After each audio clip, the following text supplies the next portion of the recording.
Good evening, ladies and gentlemen. Welcome to the Rogue Wave podcast, the frequency for all things pop culture. We talk comics, movies, TV, and pop culture with the rogues who create it every Wednesday night, 8 p.m. Eastern, right here on Facebook.com/WeAreRogueMatter, YouTube.com/RogueMatter, Twitch.tv/WeAreRogueMatter, and Twitter.com/Rogue_Matter. We take this finely crafted video and turn it into the greatest podcast known to man on all major podcasting apps, including Apple, iHeart, Spotify, Stitcher, Spreaker, Google, you name it. We are out there.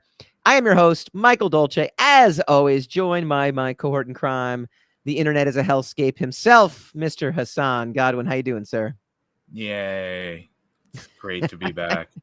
Now, ironically, people might look at that as like a political statement of some kind, but it's really just your internet has just been very, very spotty today. It's both a reality and a political statement. Wow. It serves many purposes. Wow, that's multifaceted comment. Multifaceted. That's what I like. That's what we're going to call you from now, the Lord of the Multifacet.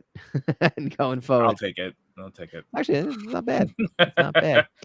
We got a great show tonight. Kurt Zauer is an indie creator. He's got a book on Indiegogo. He actually started it on Kickstarter, moved it over to Indiegogo. So we talk strategy with him. So if you're into Kickstarter crowdfunding strategy, this is a great interview. But also, the book itself seems really cool. It's Cleopatra's first, primary assassin in ghost form coming to present day. So I think it's actually pretty cool. That is Spectress and Sabanion. So we will check in with Kurt a little later today. We'll also go all around the rogue. We'll talk about the Batgirl catastrophe. I don't know. That could be a word we're using for it. Andor just hit the trailer for Andor. We'll talk about the Star Wars universe. And we'll discuss the Yellowstone snub. And also a little bit of Severance. I gotta jump into Severance. I feel bad I forgot to get an image for Aaron for Severance. Even if you haven't watched it, Hassan, we're going to talk about it next segment. But first, Rogue Matter presents what is going on in the world of Rogue Matter. Look, Wednesdays are just an awesome day to be part of Rogue Matter. We got a brand new website coming again because, that's just what we do. We're always looking to enhance the experience. And I have my own personal handiwork in this particular site, so I'm excited about that. And but anyway, dropping today, we've got, as always, Badass Babes of Entertainment, starring talent and literary manager Brenda Fisher, as she discusses the entertainment industry and the challenges facing today's actors, agents, casting directors, managers, producers, directors, influencers, brands, and content creators. That is a long, long list of folks that she works with, but she's super talented. Today, they interview Indiegogo Pictures pros Sean Hill and Randolph Krett. Try saying that. Indiegogo Pictures pros, but it's pros with apostrophe S. Sean Hill and Randolph Krett. Sean Hill serves as the president of Indiegogo Pictures. It's a boutique motion picture distribution label. It has 300 plus films in the North American market since the company's inception. You definitely want to check it out if you're into the nuts and bolts inside baseball stuff, which I love, actually. I'm all about that because we're in an entertainment field, so it's always great hearing about that. Or if you're looking to get into it, check out the podcast on the Rogue Matter Network. Major overhaul coming to the whole podcast section of the website, which I'm pretty excited about that as well, too. So you'll be able to access all of the great podcasts we have even easier on mobile and web.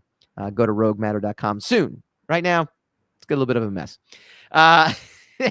The other thing that drops, because I never get tired of talking about me, is Data Decoded. It's a podcast that I do with data guru Deanna McFadder from a company called Nachi. Today, it dropped, and we're dealing with an all too familiar movie. Basically, we just talked to her. She's a data guru, and we ask her about elements from movies, technical stuff from movies, whether or not, how close are we? And today's episode is Skynet. So, in terms of how close are we? Terminator, obviously we all know Skynet is from Terminator is the enemy behind the mega franchise. 1984 science fiction action film directed by James Cameron, starring Arnold Schwarzenegger as the Terminator, a cyborg assassin sent back in time from 2029 to 1984 to kill Sarah Connor. First of all, okay, whose unborn son will one day save mankind from extinction? But hang on, I got to stop right there. First, we had Escape from L.A., right? Escape from L.A. was what, 1997 was it? It was set in, right? Was that? Am I right on that? I think so. When was Blade Runner set in?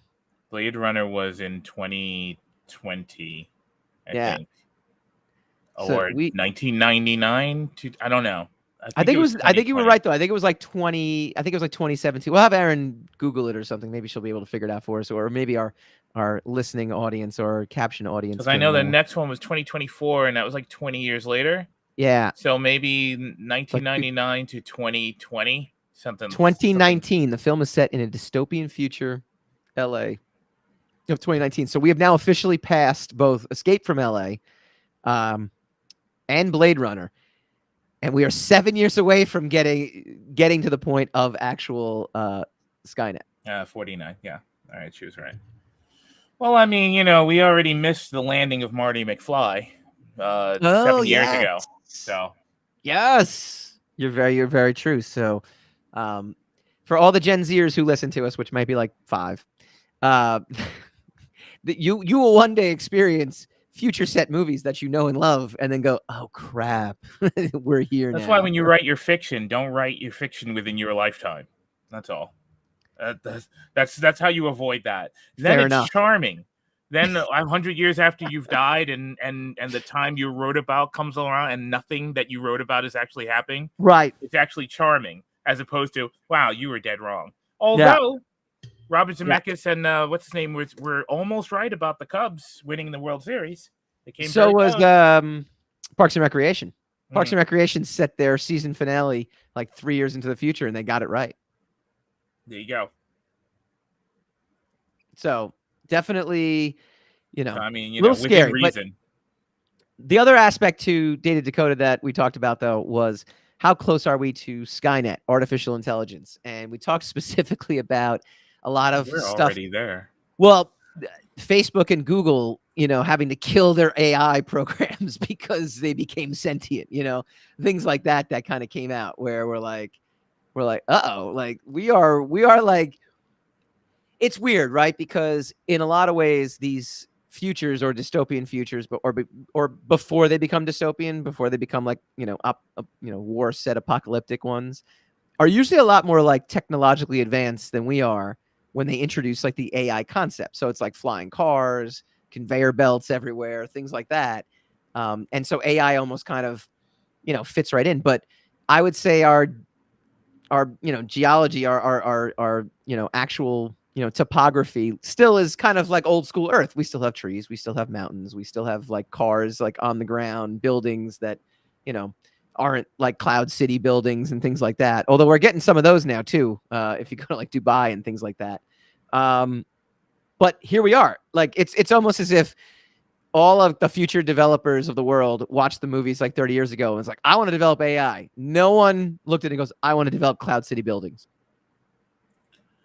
Well, I mean, the impetus for most of that stuff is just so you don't have to do work, right? That's right. So, like, when you have organizations, say like YouTube or Facebook, where they pretty much turn almost all of their customer service and their watchdog, necessities over to a quote unquote algorithm.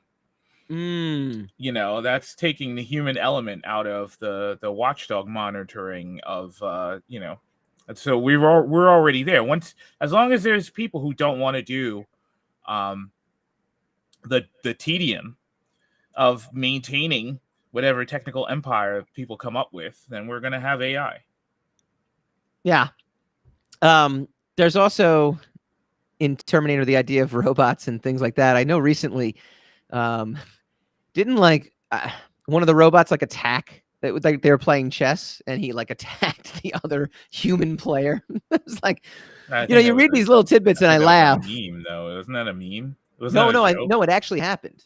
It was an actual news story, and the meme was that the guy goes, yeah, apparently, I think the creator of the robot's like, yeah, this didn't look very good for us. Something like, it's not good when our artificial intelligent robots we designed to challenge our chess players fights. It's not going to be what anybody says it was. It's going to be like self-driving cars and that kind of nonsense. Self-propelled trains, automated planes and stuff like that, and that's where it's all going to start to go wrong. you know, and then we're going to have, you know, a couple of decades of debate as to whether or not we should put live pilots back in the pilot's chair and, you know, blah, blah, blah. So, I mean, we're already in the middle of it. It's not going to be as accelerated as, say, Skynet, where they just one day they nuke everybody and take over, you know? So, got to tell you, and shout out to our producer Erin, who does a great job. She also fact-finded this news article.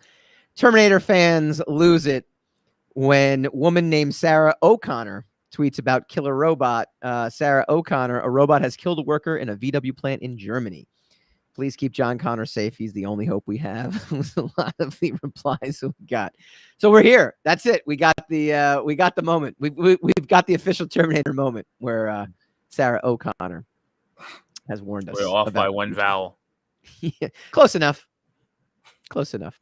All right. If you'd like to learn more about this from an actual expert, not just two yahoos talking, you can check out Data Decoded. It's up on the website now. It's up on all of our podcast apps as well too, and in a couple weeks it'll be even easier and even better to find all this stuff. We will keep you guys posted.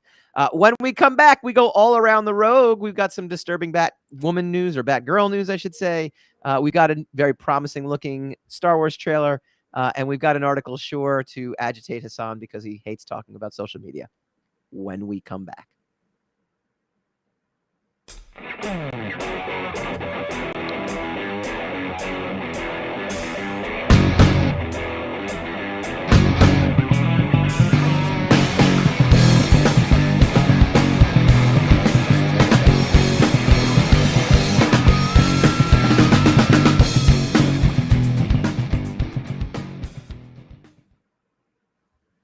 Welcome back to the Rogue Wave podcast.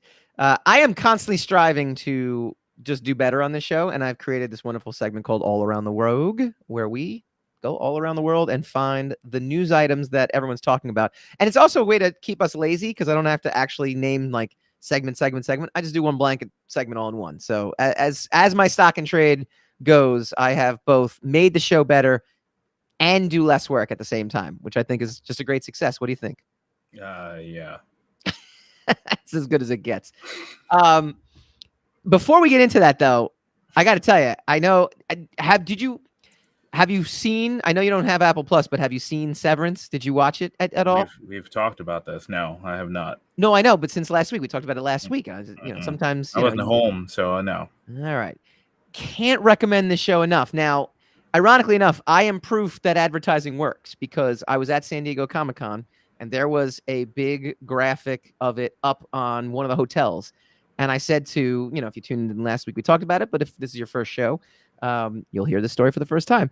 I talked to some of my friends. We're all in the business. One of my friends works for IDW. Another friend is an artist and storyboard artist. So he works for some studios. And I'm like, what the heck is Severance doing at Comic-Con? I thought it was just like a workplace drama or a comedy. I didn't even know. I figured it was a comedy because Adam Scott was like the lead and he tends to, play, comedic roles. And they're like, no, you got to check it out. It's like a Philip K. Dick kind of take on the workplace. And I don't want to give away too much, except this is as great an endorsement as I can give, Hassan. In a week, I breezed through 9 episodes. It's a 9-episode season. Could not stop. I could not stop actually watching it. And they're 45 minutes long, so they're more traditional episodic TV, in terms of timing wise. But I got to tell you, I think it's as flawless a season and as flawless a first season as you can get. The characters are very riveting and intriguing. Both personas of each character, and that's as much as I'll go into, are as intriguing. They're set up in it's a very Lost if obviously everyone has heard of the TV show Lost, scenario where they're plopped into a situation where the world of the story is just as compelling and interesting as the characters themselves also are, because they're trying to find their way in this world as well too.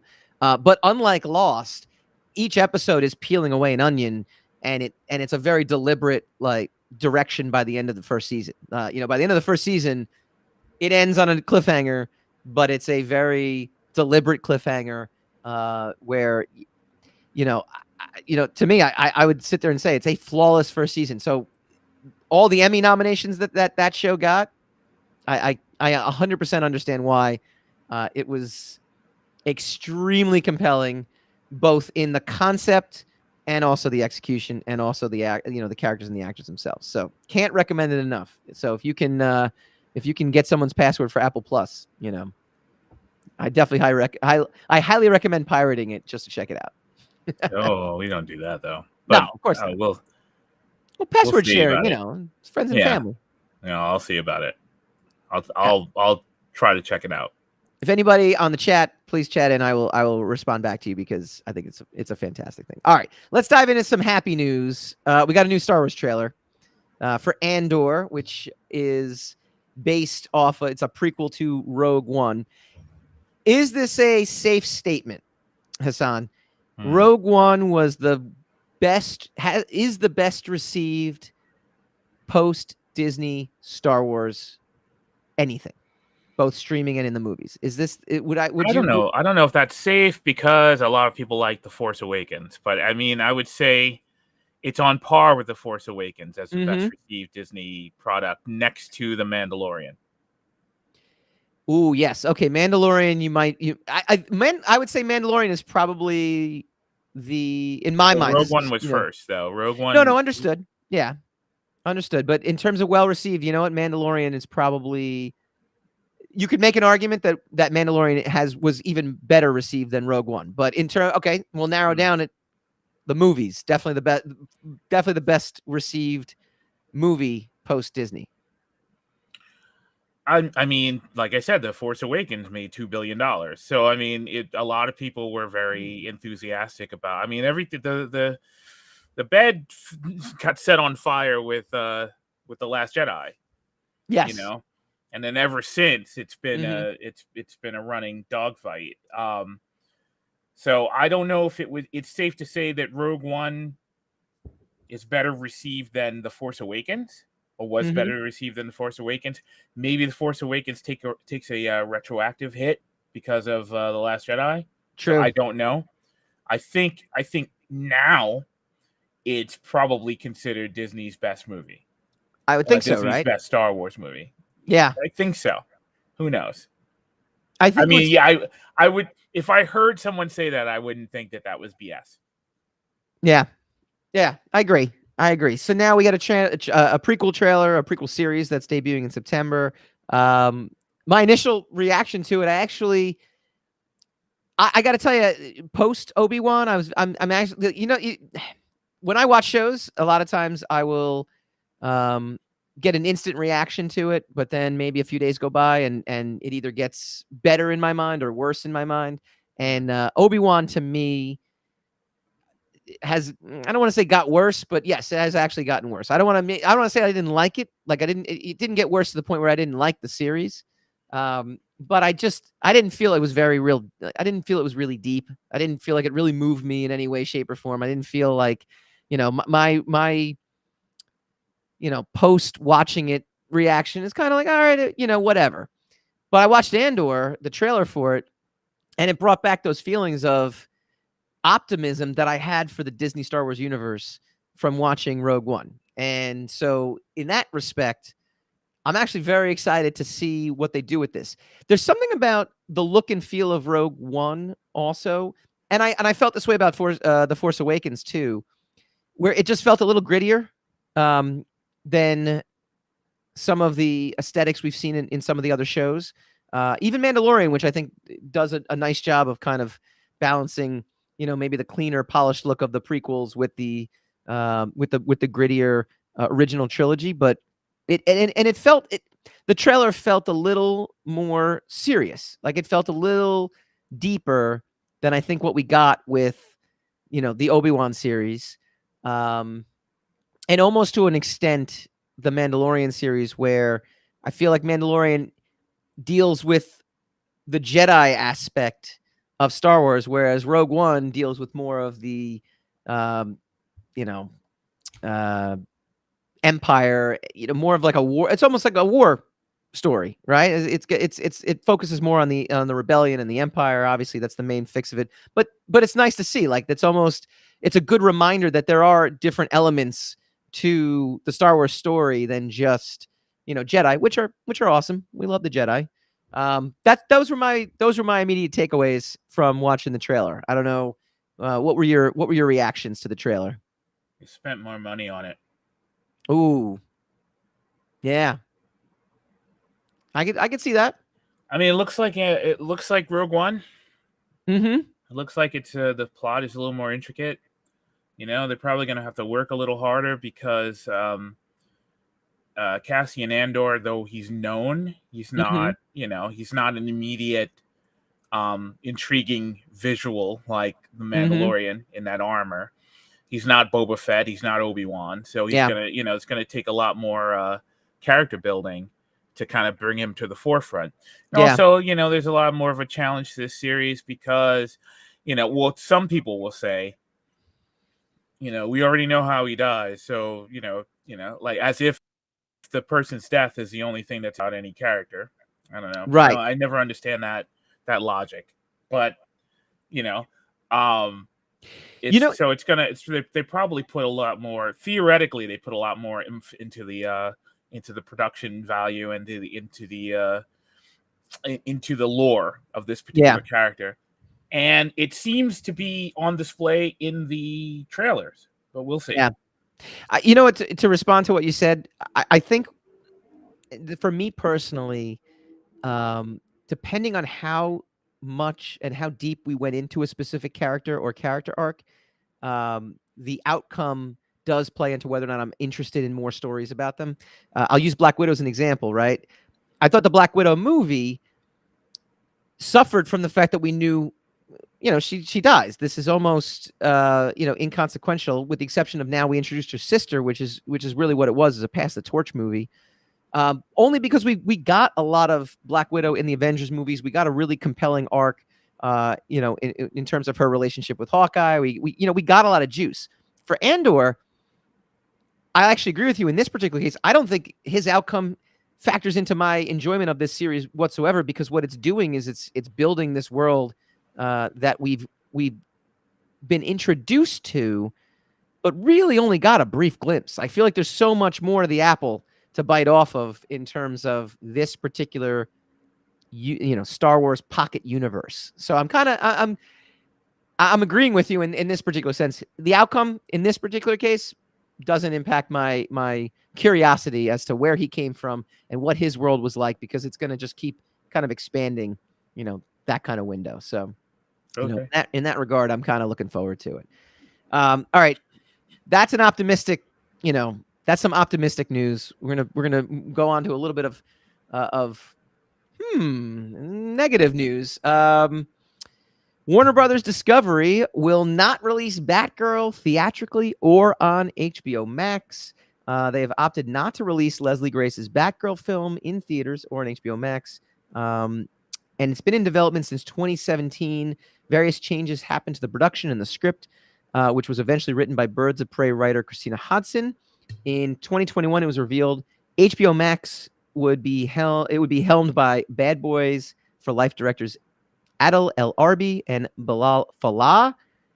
Since the film was revealed, details began to come out. Michael Keaton was set to return as Batman, with J.K. Simmons playing a version of Commissioner Gordon. Its exact position in the DC Extended Universe wasn't clear, with the directors calling it a spaghetti of multiverses. Since Warner Brothers merged with Discovery Media, however, the fate of the film has been up in the air. It was indicated it might get a theatrical release, especially with the success of The Batman. Additional delays and scheduling reports seem to have supported this. Now, unfortunately, it appears they're scrapping the film, altogether. According to The Wrap, the film underwent extensive reshoots and the budget ballooned from 70 to 90 million because of COVID-19 safety measures. Despite all this, insiders stated the movie just wasn't working. However, studio heads apparently love the directors and stars and plan on working with them again. Good for them. A spokesman for the studio had no comment. This is from Heroic Hollywood. They say that it's a part of DC's strategy shift. In a statement today, Warner Brothers said the decision was part of an ongoing changes at the company, which includes shakeup of a number of DC properties. It's not yet clear, what it will mean for the character's future, but obviously it came to a shock for many. And just to piggyback on this comes from The Beat. DC drops comics from social handles and website URL, adds new video content to the site. They drop the comics, just become DC. It's cleaner, quote unquote. They announced it today. So a lot of stuff happening here. A lot to digest in terms of, the future of the DCEU. Obviously, they've got their hands full with the Flash.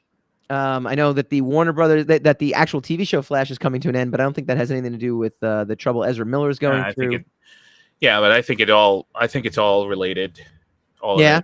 Yeah, I think David Zaslav is just kind of shutting it all down for a reinvention. This is what I've heard. I didn't hear anything about the quality of the Batgirl movie so much so as that, he is not happy with the direction that the entire movie studio is going in. He's not happy with the direction of the DCEU. So he's just having all the projects shut down. I also heard that HBO Max is going away. Everything's being rolled into Discovery Plus. So, okay. Which is his baby, which is Zaslav's sure. baby. So we'll see. I mean, theoretically, he's got a new perspective on things. He's got a new way that he wants to focus things. I think Aquaman 2 is still going to happen. Definitely the Shazam and Black Adam movies are going to happen, but I think they're going to be the closeout of the current era of the DC movies. Interesting. And that's going to be that, theoretically. Nobody knows for certain. What baffles me to me is, or what baffles me to me, that's not great grammar, but what baffles me in your statement, though, from a branding perspective, I don't equate Discovery with, I know they merged, I get it, I know, but the Discovery as a brand with Warner Brothers as a brand, I would almost think that Warner Brothers is a way bigger brand in terms of thinking about entertainment. When I think about Discovery Channel, I think like Shark Week, or I think like Undersea. I think like anything educational, which I love Discovery. I absolutely, I loved Discovery Channel for what, and the Discovery Channel brands like History Channel, things like that. I love all that. Yeah, but I don't equate that with like cool stuff. Pardon my French there. Well, I mean, look. It's all speculation, but it seems to be that's what the guy wants. I mean, he's willing to take a $90 million lunch on a movie and not have it released anywhere. Yeah. So you would think if you thought that something was a horrible product that you wasted a lot of money on, you'd throw it away in one of the back platforms, or one of your streaming platforms, and just show it without any fanfare, so that you could get a little bit of residual off of it. Yeah. But if you're going to bury the whole thing, then you're thinking of scorched earth tactics when it comes to that stuff. Yeah. And like the Flash has been canceled. It's not ending. It was canceled. So, and Warner Brothers, that's the Warner Brothers channel. So Warner Brothers canceled the Flash. Yes. Well, 9 seasons. I mean, they definitely. I agree with you, they're being canceled, but at the same time, like 9 seasons. Yeah, but an abbreviated last season, so they're not even given the opportunity to close the season out. By their choice, theoretically. So I think it's a broad thing. I think Zaslav doesn't really like comic books, but who knows? But it seems like some of his moves are kind of a clear signal that he wants all of it shut down. So. Something that has been talked about within the comic book industry, and this is not just a DC thing, but also a Marvel thing, because it's happened in, micro bursts here and there, is the idea that, DC and Marvel will stop publishing, that they will license out the characters to other publishers like an IDW or a Dark Horse, and they will not actually publish comics anymore. The characters will still be published, and it will still be in association with, but they will go, it'll be like IDW Spider-Man and IDW Batman and Dark Horse, Star Wars and things like that, which would be ironic, obviously. But that's always been like rumored. It's not substantiated in any shape or form. Yeah, I don't know about that. I mean, we hear varying, conflicting reports on the state of the comic book industry as a whole. It certainly has seen better eras than this, but it's seen worse eras. So, I mean, we don't know that just yet. I think the industry is in shape to make a transition into something else, especially with Indiegogo and Kickstarter, which we're going to talk about a little later. Yep. With our guests. So, and I don't know anybody who's going to be in any shape if that were to happen, if those properties were to be licensed out. Yeah. I don't know any independent, anybody who would be in a position to license, like, say, Superman. Yeah. So those characters would either disappear for good, or they would roll over as the property of yet another giant corporation. So, I mean, nothing would really change all that much. It'll be interesting to see. All right, and finally, we go all around the world now. I actually still read magazines, by the way. All right, this is an actual clipping. I get the Hollywood Reporter. I used to get Entertainment Weekly, which then they turned into Entertainment Monthly, and then they ceased all print publications. There's my little globe. I love my little globe. It's a great graphic. So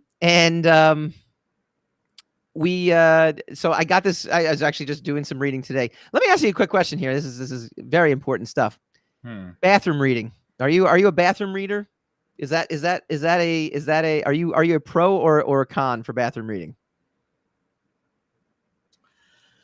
I've been known to read the occasional. I got to tell you, lately that's where I get the most reading done. Like, I just bring a snack in there.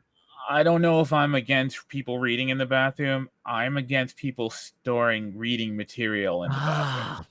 Gosh. That's huge. Okay.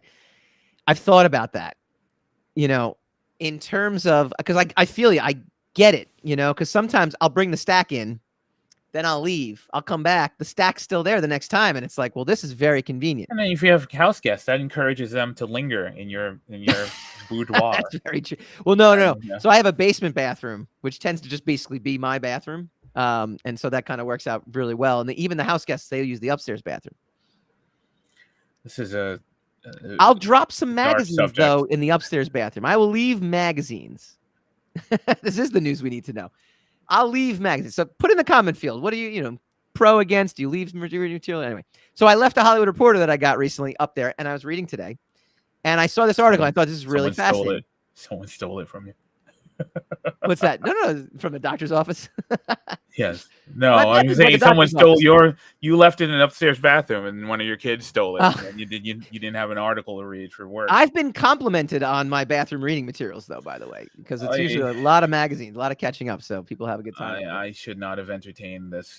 All right, please. So please it says what the Yellowstone snub really means for the Emmys, despite its nuanced messaging on land use politics and huge viewership, which based on numbers alone is likely ideologically diverse. The series was blanked, but future seasons may yet find favor with the TV Academy.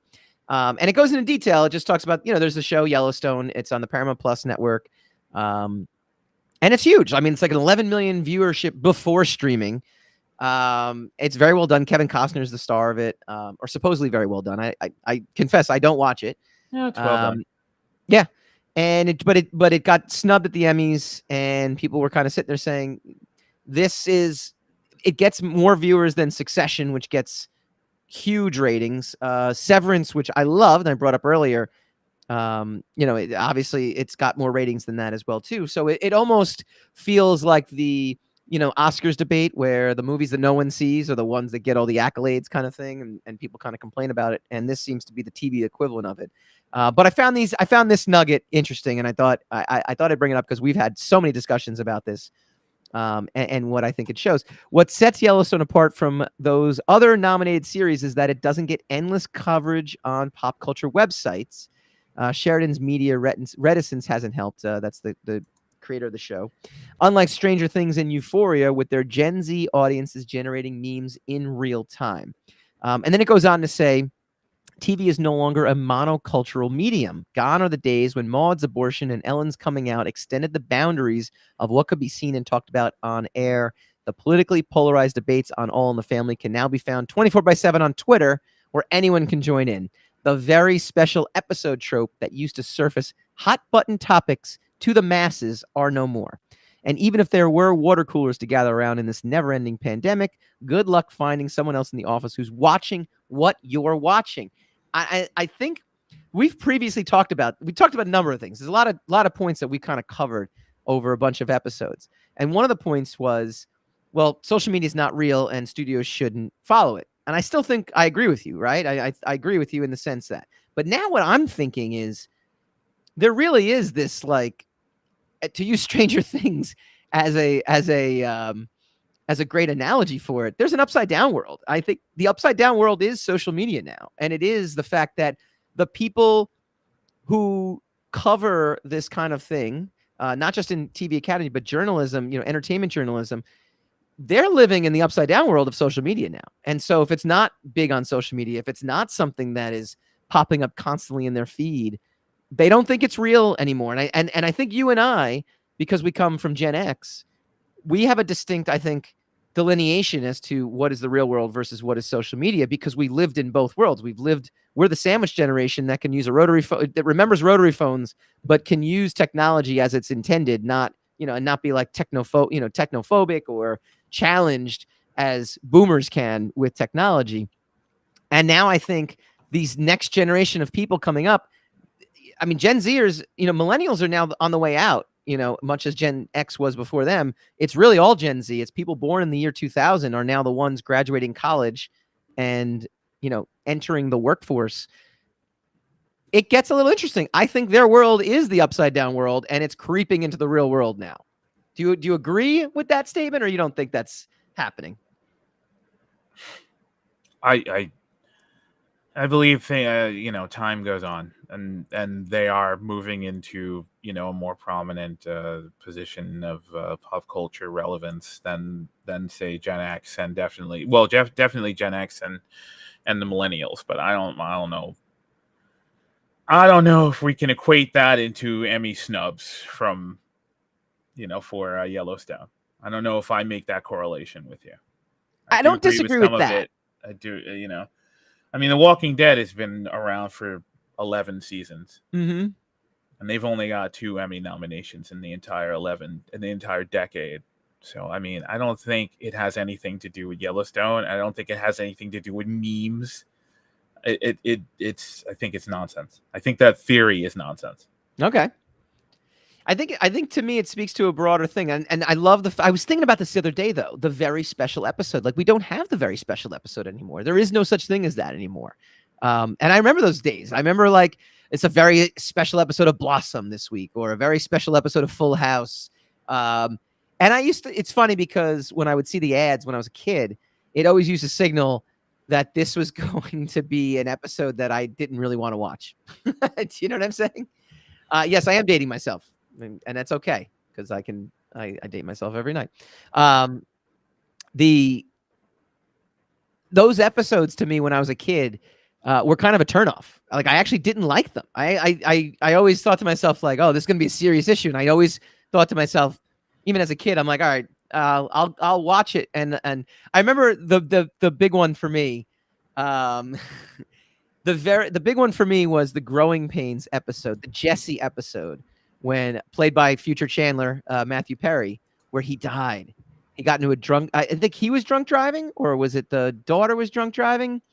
And they got into an accident, and he just, died of internal bleeding, and he was killed off. And I remember that being like a very, warning, spoilers for a 40-year-old TV show at this point, or maybe 30-year-old. Yeah, 35 years old and counting. I think it was like 1987.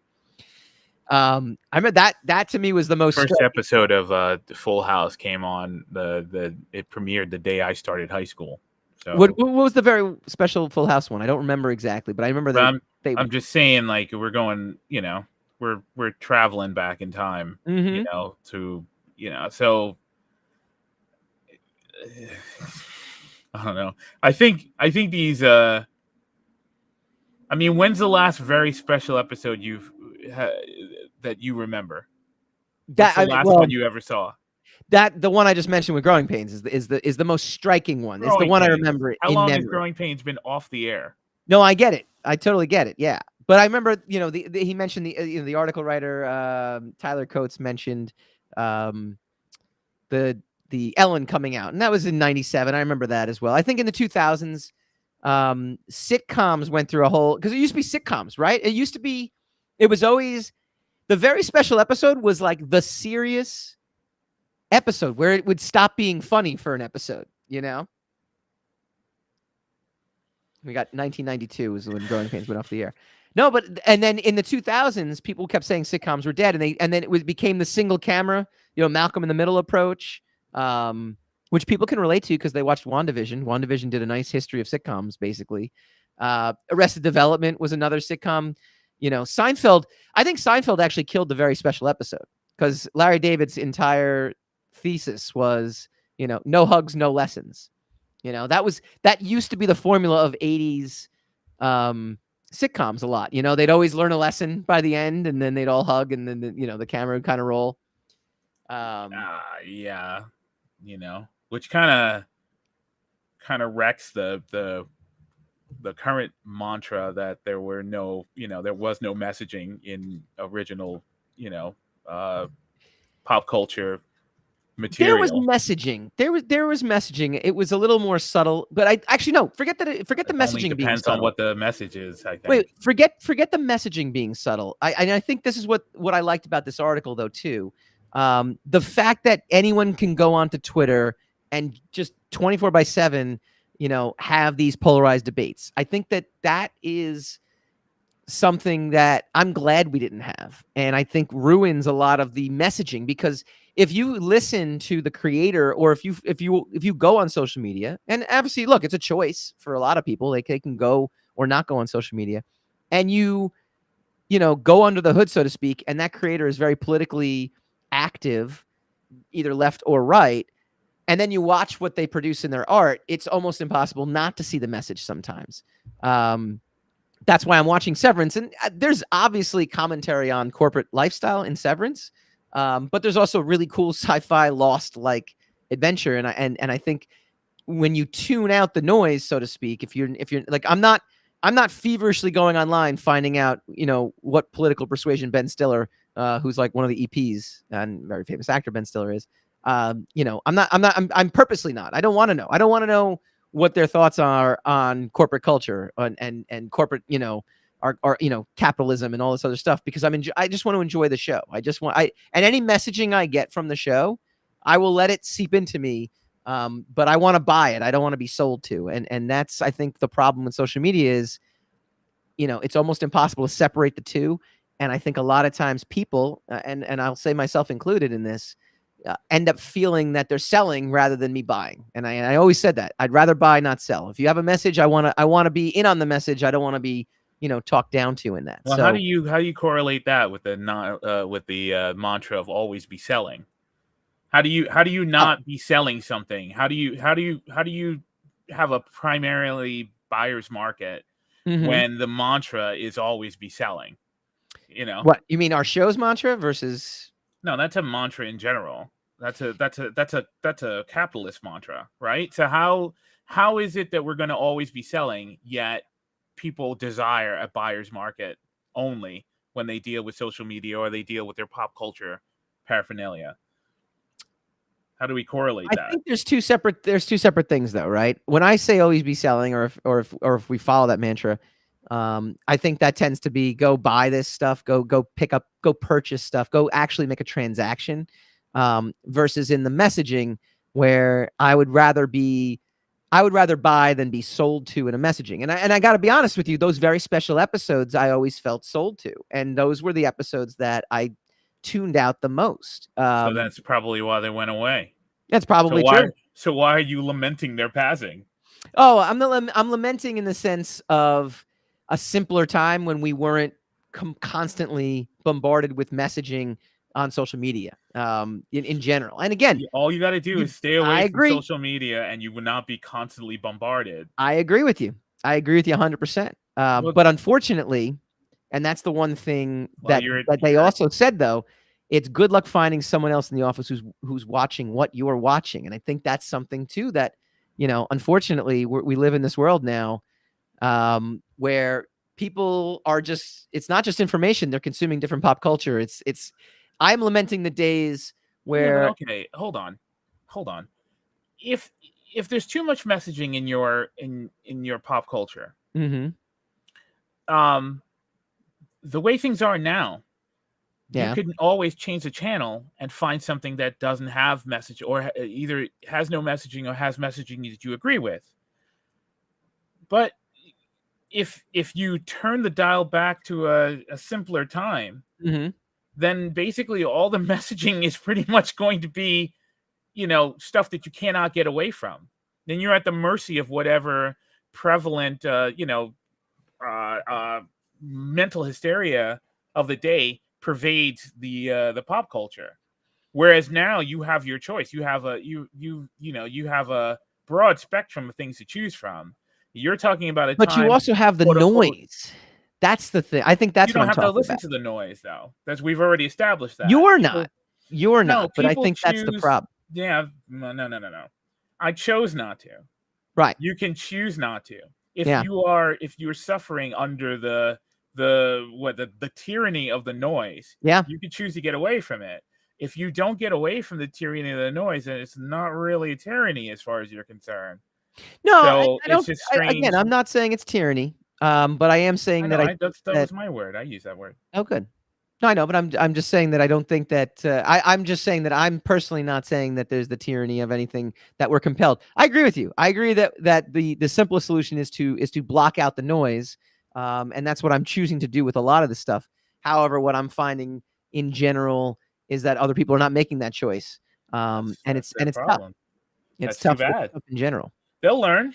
There is a promising article that I did read that says Gen Z is actually tuning out most social media platforms, with the exception of TikTok, which is just going to ruin, it's going to run our whole lives. They'll find something else, and then everybody be upset about that, because that's what happens. The older generation hates everything the younger generation does because it's destroying Western civilization as we know it. That's right.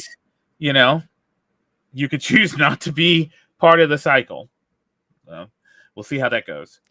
What do you guys think? Do you miss the very special episode? Do you watch Yellowstone at all? And what do you think about anything that we talked about? Yellowstone's awesome. Everyone watch Yellowstone. I will do that if you watch Severance. Actually, I still got to watch the end of Ozark. I don't have Apple TV, so I mean, one day we'll see how that goes out. But you can watch Yellowstone because it's on AMC, so it's basically free. I got that. So I got to get a free subscription to Paramount Plus. They got South Park on it too. I got to check that out. Yeah, that's a reason for me not to have it. Anyway, but it's look, I understand what you're saying about the Emmys, but I think there's a broad variety of reasons why the show could be snubbed by the Emmys. And just to say, it's social media, there's no memes, which is not true, because everybody Google Yellowstone memes, and you'll find out that article doesn't know what it's talking about. Right now, you could do it right now, and you'll come up with the article is proof of its own thesis, then, that everyone is getting information differently from different sources. But I mean, its references are its references are all dated. B, its data is all skewed because some of the things that it points out as examples of its hypothesis are incorrect. So I don't understand. I don't blame you. I blame the article. What do you guys think? Put it in the chat. We comment all week. We're on youtube.com or Facebook. We'll definitely write back to you. Coming up next, get the ins and outs and crowdfunding. Get Cleopatra's main assassin. I think this next guest has it all. When we come back, we interview Kurt Zauer, Spectress and Sabanion. When we come back.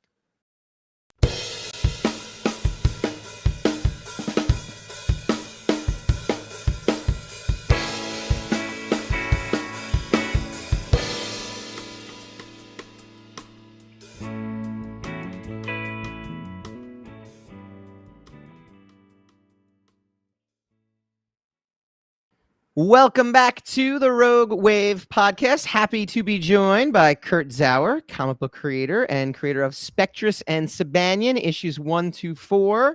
Can a ghost forsake revenge for purpose? Up now on Indiegogo. It's a supernatural horror story about Aneski, Anexki, the ghost of Cleopatra's top assassin. Anexki, boy, I'm never going to get that name right. I want to say ski, but it's Anexi. Died defending Cleopatra against the Romans and has lived as a ghost for centuries. Over time, she's learned to rejoin the world of the living.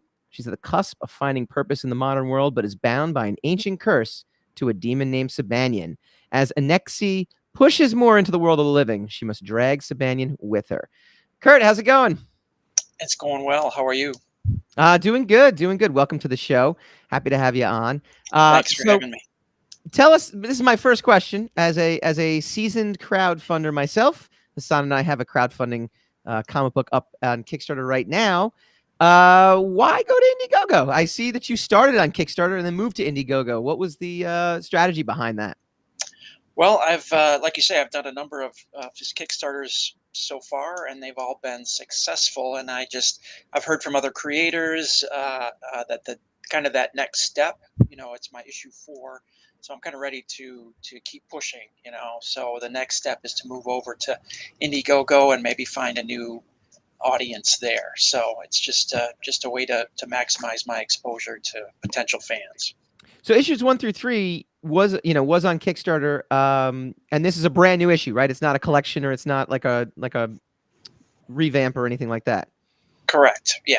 Yeah. No, I've heard that too. That basically that there are there's almost two distinct audiences that go for various reasons to Kickstarter or for Indiegogo. So it is interesting. I know we've talked about behind the scenes doing what is it like when a Kickstarter ends, you put it up on Indiegogo afterwards. Have you done that as well?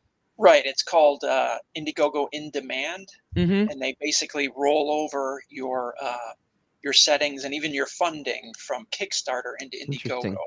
So your funding that you drew on Kickstarter actually shows up on the Indiegogo page. Yeah, yeah. So, but I've done all right. I'm just kind of pushing for as much more funding as I can get. Plus, I have a big convention. I'll be at C2E2 this weekend. Oh, okay, fantastic. And so that's another opportunity there to get more people interested in backing issue number 4. So, I mean, a lot of questions there. First is this your first C2E2, or have you been there before? I was there last year in December, but typically that was a bit of an odd time to run C2E2. Sure. In like early December. So cold too, very, very cold. Yeah. Chicago's not the best time. December's not the best time to be in Chicago, although we were snow free at the time, which was cool. But yeah, so now it was typically in like April, March time frame. Now they're having it in August. Probably next year they'll get back into early spring. But yeah, I'm really looking forward to the show this weekend. That's one of my favorite shows. Because the schedule worked out different this year is the reason I'm not attending. C2E2 prior to this year, or prior to New York Comic Con, I should say, last year was the last show I attended before COVID. It was before the pandemic actually hit. It was February 2020, and there were still rumblings of things. But I would get a booth every year, and it's a fantastic show. So I'm very jealous you're going, and I'm hoping to return there next year. Give the audience a little bit about your background. How did you get into comics? You said you're a veteran of these crowdfunding, escapades here as well too. So give a little history for everyone. Yeah, I got into comics in high school. I really enjoyed the X-Men and Spider-Man and Captain America at that time. I kind of fell out of comics for a while and just it kind of had a resurgence, in around 2010, and just from hanging out with friends. And I'm also a bit of a gamer, tabletop gaming. We really got into hero gaming, 2010 and forward. And my friends just throwing, I should do a comic book about this character. And yeah, man, do it. So I think it was like 2016 at C2E2. I met a creator at Artist Alley, Sajjad Shaw, and I did my first black and white 12 pages with him, my first issue. And then from there, I'd do shows. I'd have my little black and white 12-page issue. I'd do real small shows. And then eventually I got into, full color and full issues. I found a local artist that I click really well with. And, Sajad is actually, he's a great guy. But at the time, a little too expensive. So Yep. Because he's really good, but you pay for what you get, right? yeah, exactly. I couldn't do 32 pages at that rate, so, but that's cool. Sajad's really talented guy. Yeah. But I met another artist, Topper Helmers, at a local show, and he's more of an old school guy. And I do IT. He needed help with his tablet. So very handy to always have an IT guy around, by the way. That is a prerequisite, I feel. So yeah, that's how we met. He's like, "Hey, could you look at this for me?" I'm like, "Sure." So, and then we got to talking, and hey, let's do a comic book. And is Spectress and Sabanion your first comic book, like the first series you ever did? Yes, it is. All right. See, this is the best thing. You're getting into comics. I've been in comics now. You could say unofficially for 20 years, having released my first book in 2002. That was a very indie book, very indie to the point where no one bought it. So that's as indie as it gets. Yeah. But then, Hassan and I both worked at Wizard Magazine for many years, and then I released my first, real successful book or real, professional book in 2006 with The Sire. We're old school though when it comes to all this. We didn't have Kickstarter, we didn't have crowdfunding. Right. And when we did have crowdfunding, when it first started, I mean, we didn't understand crowdfunding. It was this thing that almost left a bad taste in my mouth, where I'm like, I don't want to ask my friends and family for money. Like it felt strange. But now it's become a distribution channel. It's become a place that people find comics. So to hear your experience, I think it's almost, you're looking at this through fresh eyes, even though you've been reading comics for a long time, but actually doing it, like, it's a totally different experience now with the crowdfunding part thrown in, right? It is. It really is. It's amazing. Like you say, you can find a new audience there, and with every subsequent launch, I mean, I've launched each issue individually, and my audience has grown, and it's been amazing. And honestly, I don't know another way to do that, to grow my audience and my fan base. Every issue it gets bigger and better. So yeah, and I'm still growing as a writer, and my books, I think, are getting better. And but yeah, I'm lucky to be a creator in this time with Kickstarter and Indiegogo, with those tools available. Definitely. How did you meet up with friend of the show, Mog Park? Oh, she's great. She actually she backed my first issue number 1, and then she said, hey, I could probably do a cover for you. I'm like, oh, it was funny. I was a bit skeptical at first because you get people pinging you. Oh yeah. Quite often, and she's like, I just checked out your campaign, and boy, I see a lot of great things here.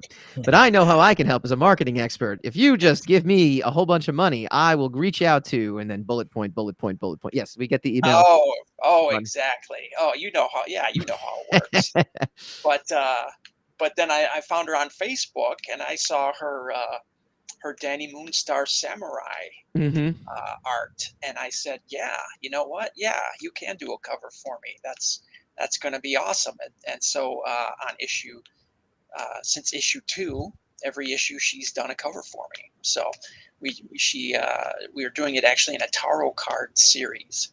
So issue 2 was Strength, issue 3 was the Tower, and issue 4 is Judgment. So and each cover is just knocks your socks off.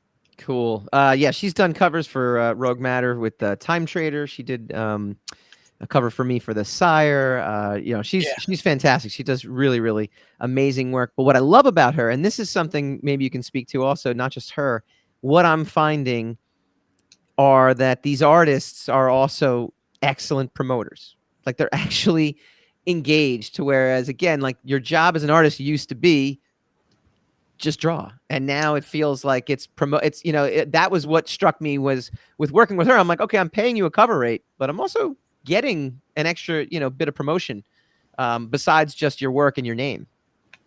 You're absolutely right. It's fantastic. She's very active on social media, her and Mel.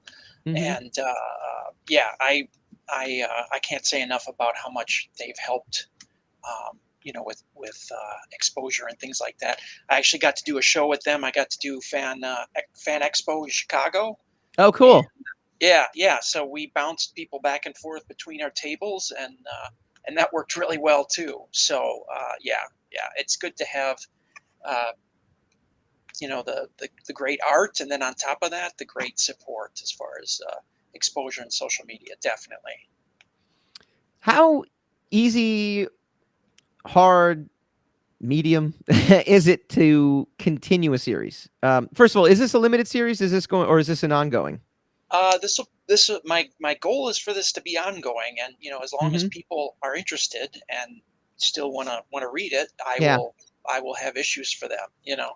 The first story arc will probably go to issue 6, and then from there I'll start with a main villain and start the next story arc. So yeah.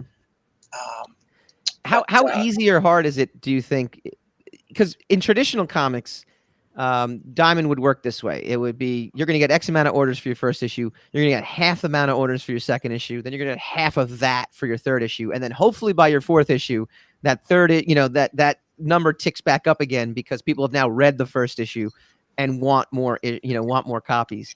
But this is crowdfunding world. So it's a little different. Like, how easy or hard or different is it to sustain momentum for people reading the books that you're doing if you're doing more than just a first issue? I find that the momentum builds, honestly, with every subsequent issue.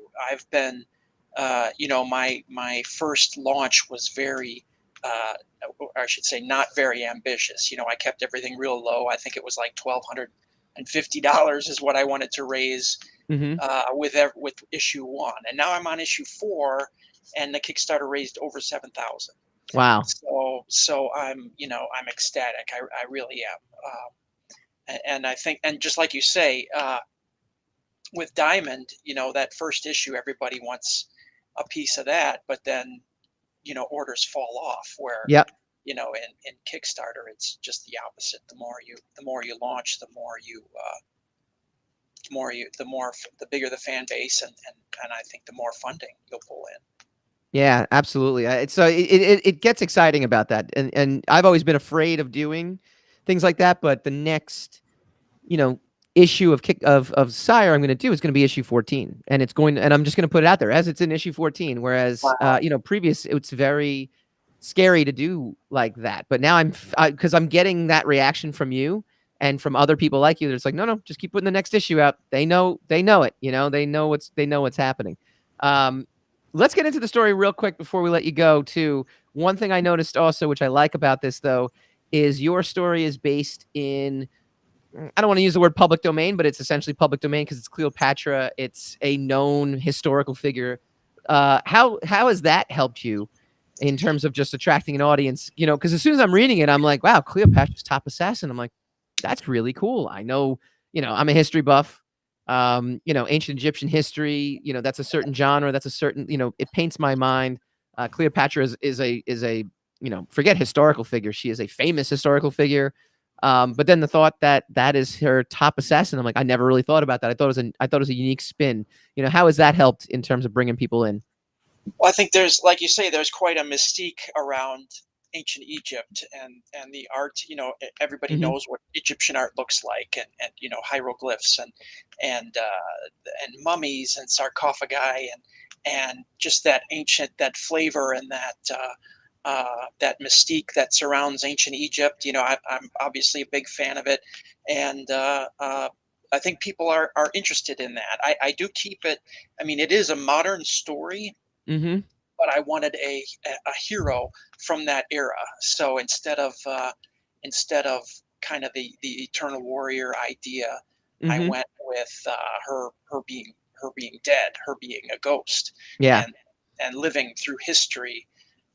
So now in the centuries she's lived as a ghost, she's kind of learned to look solid and create an identity for herself, and now she wants purpose. Now she wants more than just being something that haunts the outskirts of society. Now she wants to rejoin society. So yeah, I like the idea of that Egyptian hero, but in the modern era.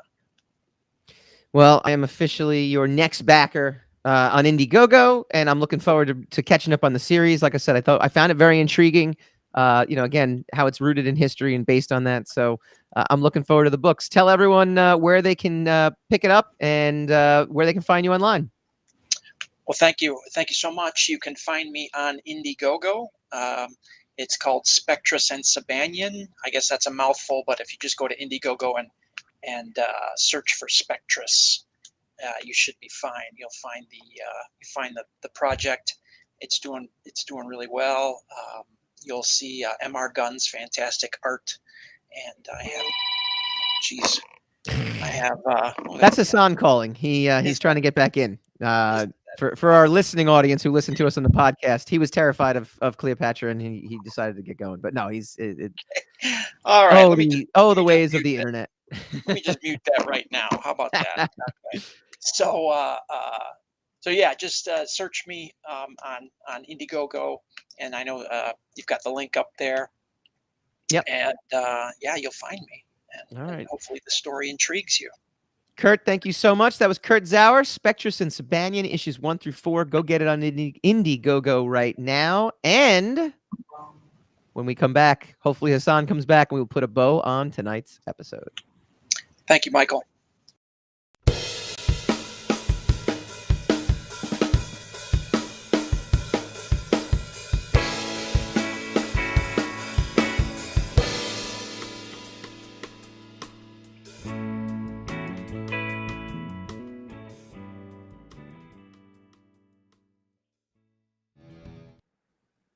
Welcome back to the Rogue Wave podcast. I want to thank Kurt Zauer. Go check out his Indiegogo. I went and backed it as well. It looks, really freaking cool, actually. What are you showing there? I can't see. Oh, the memes. The memes, yes. I'm not letting that go. I know. That was an entire segment ago. But look, I think, again, it reinforces what I think the main thing that I think is the issue with Western civilization right now. I get what you're talking about, and it bears discussing. It's not a ridiculous subject. It's not mindless. It bears discussing. Right. But that article is crap. I think once your data points get skewed like that, then you're no longer making the point that you're thinking you're making. Not you. Your point is you and I made your point. But the article in and of itself, and then that happens a lot. That's why I don't usually reference a lot of articles, because they'll just strangely say things that I could easily verify are not true, and then I don't know what the point is of the article other than to put more noise out there, so that we could all speculate what exactly is tearing us all apart. Yeah, it's just nonsense. But anyway, go check out Kurt's Indiegogo. Go check out our Kickstarter. We got 1 week left. Hassan and I have collaborated on a comic book. It's called Epicenter. You can go check it out. Go to drenproductions.com/Kickstarter and you can go check out that, or just Google Epicenter. It's a sci-fi horror comic. We are staunch contributors to many friends of the show and many other creators. We support them. So help us out.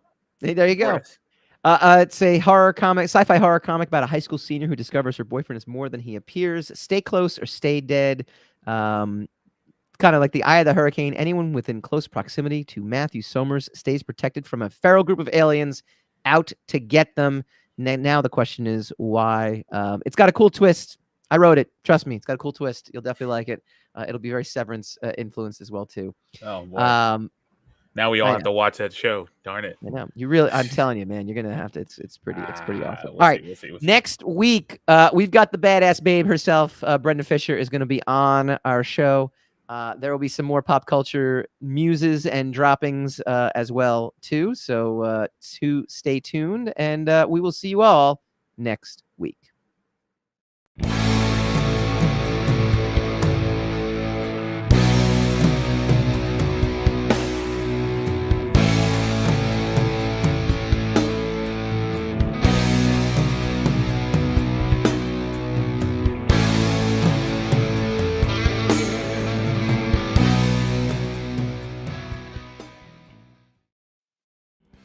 Hi guys, Mike Dolce here from the Rogue Wave podcast. If you like this video, please feel free to like, share, subscribe, all that fun stuff. It really helps us out.